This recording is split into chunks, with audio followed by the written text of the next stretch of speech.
Hey guys, my name is Matimio, and today's challenge, I decided to have some fun and ran around and slayed my enemies with the Sledge Hammer. If you're not aware, Visceral is making some adjustments to the way that the melee combat works in Hardline, and if you've ever played Battlefield 3, you are gonna feel right at home. They still have the humiliating takedowns. If you get behind an unsuspecting victim, you'll go through that really quick animation to get that kill. But as soon as you hit someone from the front, instead of going through, honestly, the terrible counter knife system like we have in Battlefield 4, I don't think really anyone likes the way that it works right now in the current game. Instead of going through that animation, you'll slash them in the face doing 50% damage. So if you have a knife or a baton, 2 quick swipes to the face and they're gonna be down on the ground. And what I love about this system is that it still has those humiliating kills, but as soon as you charge at an enemy, it doesn't necessarily guarantee that you're gonna die. You're still gonna be at a disadvantage because, let's be honest, you're taking a knife or a baton to a gunfight. You should be at a clear disadvantage, but if you put a couple of rounds into the enemy, you brought him to maybe 20% health, and then charged at him because you ran out of rounds, it doesn't guarantee that you're gonna die like it does in Battlefield 4 because of the stupid counter knife.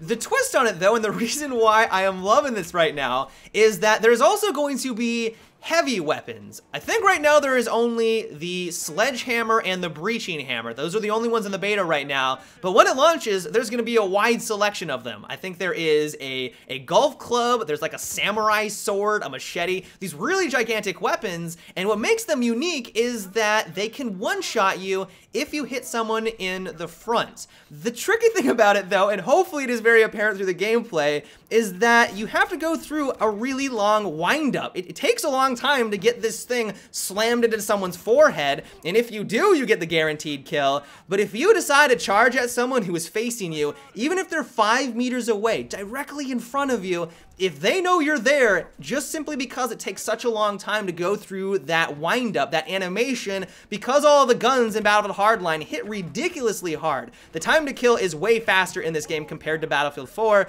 You're gonna be down on the ground half a second later, waiting on that spawn. And so it really requires you to think about combat differently.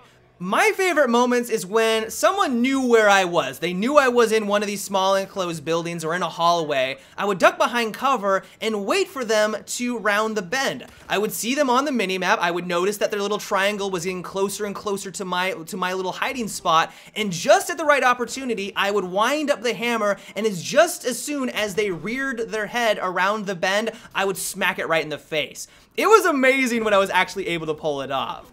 One thing that I try to take advantage of as often as I could for this challenge though, is the fact that if you are running with your pistol or your melee weapon out, you run faster.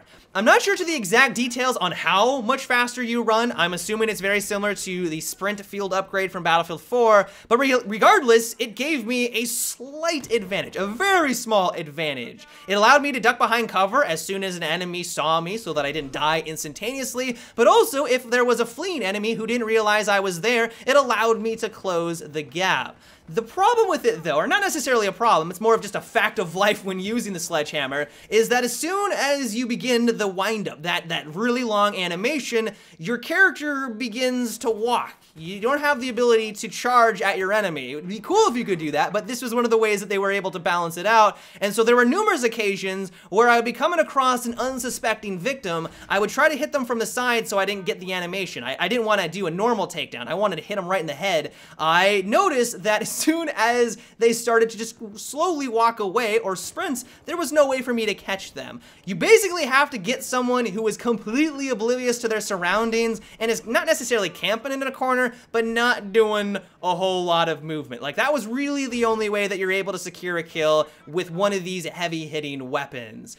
That being said though, it's for all of those reasons why it makes it just incredibly satisfying when you're actually finally able to make it work. It just oozes with satisfaction. And while it can be very tricky, when you're able to kill 1, 2, or even 3 people in a row, you feel like Thor just smiting people left and right. It seriously is an absolute blast.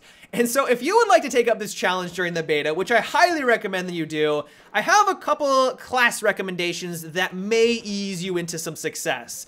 First of all, I was having a lot of luck with the Professional. The little motion cameras were great just to give me a gauge as to where the enemy was going. I could use that information to my advantage to get a nice flank off on them. But also the Mechanic, aka the Engineer, because they are now the wielder of the satellite phone, the spawn beacon, it made it a little bit easier for me to get back into the action because I was dying constantly. I mean, you are going to die a lot with this loadout, but then hopefully get into the thick of things to do work on the enemy team.